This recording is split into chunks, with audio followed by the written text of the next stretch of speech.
Hi. Dean, are you excited we're making our own Velveeta? Yeah, pretty pumped. It's so good for nachos. But here's how you're gonna do it. You're gonna have to have a blender. You might be able to whisk it, but the blender would work way better. You're gonna put 1/3 of a cup of dry milk.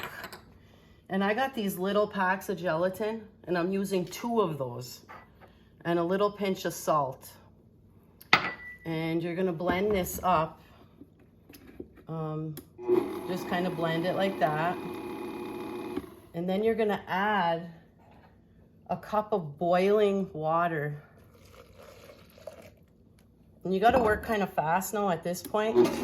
So let that go for a minute. And right here, we have 4 cups of mild cheddar cheese, which, you know, we got Gilbert's cheese. That's what we're making out of, right? No chemicals, no nothing if you ever read the ingredients in any of the cheese food. So we're gonna put this in and we're gonna blend it.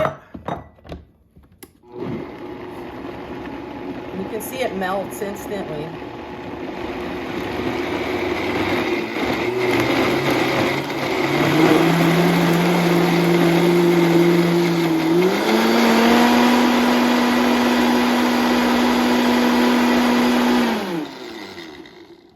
So I line these little loaf pans, so I'm gonna dump this in there, and when we come back, you'll see what it looks like after it sets.